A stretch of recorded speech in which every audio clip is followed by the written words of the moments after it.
Hello, welcome to BSB Must Reads, where we share with you all the books we think you must be reading. And today I have with me Annie McDonald. Hi, Annie. Hey there. And you're in Canada. Do I have that right? I am in Canada. Yep, beautiful Nova Scotia that just escaped the big hurricane. Oh, yeah. What's it like there right now? Oh, it's not actually bad. I think honestly, Florida got the worst of the two that came through recently. So we're good here. Part of our province is still pretty debilitated, but they're working on it. They're pretty resilient people. Yeah, for sure. Well, I'm glad that you're okay. Yeah. So you're here to share with us your November release, Finding Fault. I would love to hear all about it. So why don't you let folks know a little bit about you, who you are, about your book, and then you're going to share a reading with us. So, hi. Yeah, I'm Annie McDonald, and I wrote my first book, Where We Are, at the request and encouragement of friends, and was fortunate enough to end up in the Bold Strokes camp. They then published my second book, When Sparks Fly, about a year or so later. As many of you may know, if you've read any of those novels, I love writing about women falling in love in the wonderfully diverse regions of Canada. Finding Fault is no exception. It is the story of Merritt Shepherd. She's an enforcement officer with a government environmental agency, and she arrives in Regina, Saskatchewan to investigate Pharmaxol, the local agricultural chemical producer who, strangely, can't account for several thousand gallons of ammonium nitrate. So Merritt is trying hard to focus her attention on the potentially devastating business at hand, but her efforts are unavoidably waylaid when she meets again and again geology professor Evelyn O'Halloran. Evie, to her friends, is an environmental activist whose demands for accountability throw them both into harm's way and into a direct collision course with love.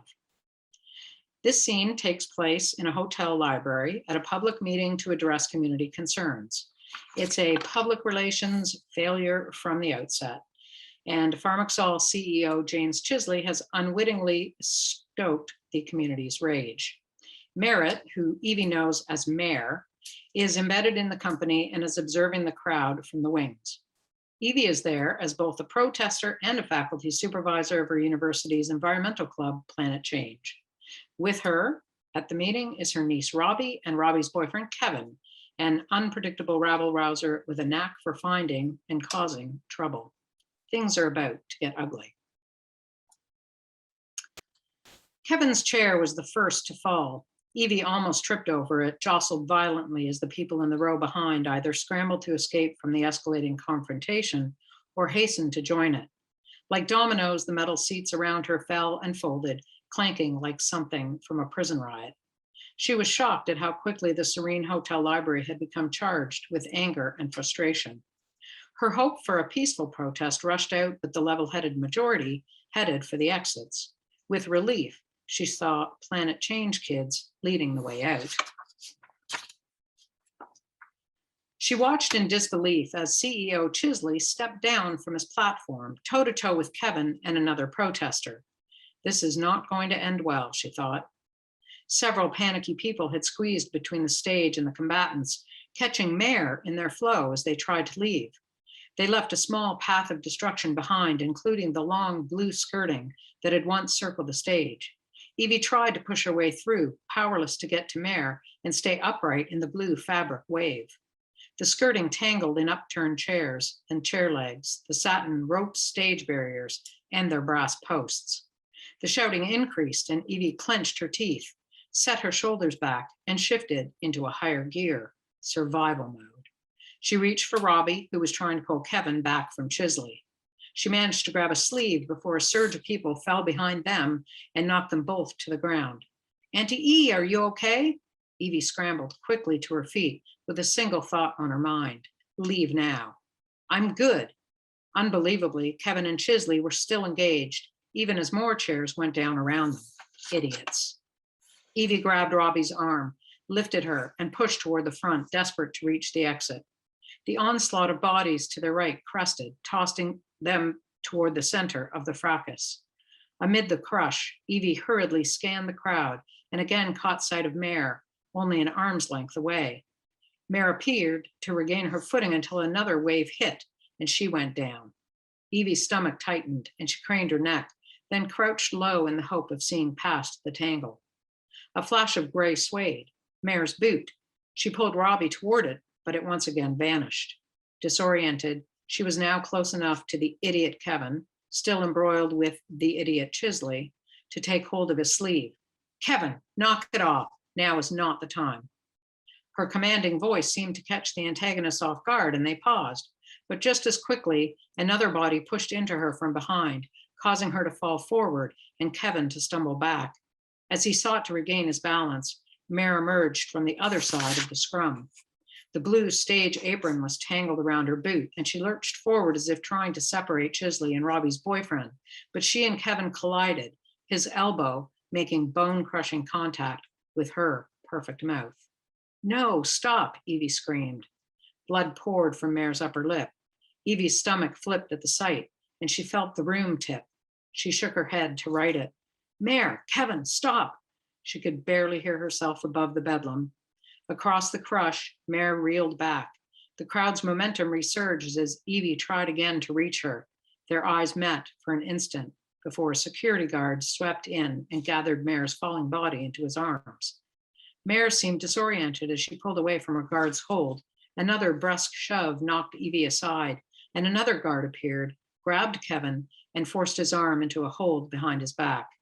Kevin bucked, then winced and screamed. A smear of red decorated his elbow, Mare's blood. Evie gasped. Louder shouts filled the room again. Police. Enough is enough, she thought. Confident that Mare was safe, Evie took hold of her niece. Robbie, we need to leave now. Oh, I'm so glad we found out she was okay. I was ready to yell at you and be like, right.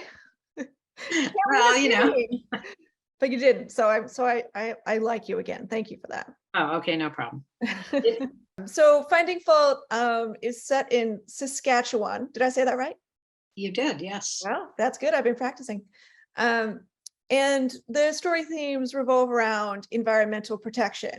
Yes. So I'm interested, to what degree does the Saskatchewan setting play a role in this story? Right.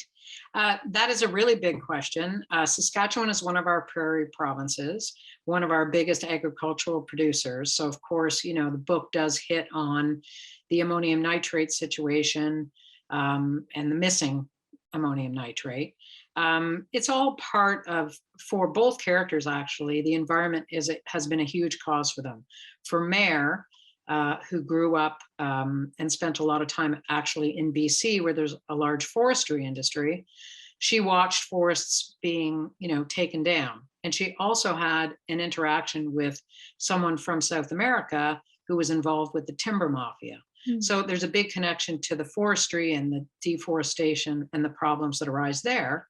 And in a connected way, Evie has also been struck with the environment because of her work as a geologist who studied cenotes, which are those, you know, those cavernous pools of water that you find underground, you know, essentially underground throughout the Mexican, you know, the Mexican peninsula. So she's been noticing that cenotes are becoming destabilized for the same reason, which is deforestation. So it's all, you know, all of these climate problems are, you know, one and the same for both the characters who are involved in them and for the planet itself. So there's this, you know, the location of this in an area where, you know, there's the potential for devastation is just connected for both characters to that, what you said, you know, the larger issue of climate change and so on. Yeah, Does that answer your question? Yeah, that was great. It seems like there are some like pretty distinctive parallels there between this particular investigation and the, like, you know, the individuals who are perpetrating this and the larger global warming crisis. Is this kind of thing common? Well, I think what I tried to cover in the book were actually both sides of that larger picture as to how to attack or how to fix the problems we're having with the planet that are caused by things like global warming and deforestation, all of those things. So both characters actually come from almost the same side of the coin, or different sides of the same coin. Mhm. So Mare is very interested in making changes to better the planet through policy, and Evie is more interested in trying to take an active approach, so through protest and trying to hurry that bureaucracy along, because she sees the issue as it moves too slowly. Things are not happening fast enough, given what she as a geology professor has seen in her research. Yeah. So they're both trying to attack that same problem, but they're doing it in different ways. So there is this inherent conflict between the two characters, and they have a number of discussions about it throughout the book, because that does put them on different sides of the street. Yeah, it sounds like a difference in kind of method there. Yes. But Yeah. How do you enact change in a world with such really large problems? And we do see it in the news, of course, all the time. We talked about hurricanes earlier. Yeah, So, for sure. those are developing at greater pace and greater, regularity and greater devastation to people. So, Yeah. mhm. All right, so let's move on to a slightly happier topic. Okay. As you mentioned, there is a romance in this book. So why don't you tell us a little bit about Mare and Evie? And I'm always interested to know, what is it that attracts them to each other?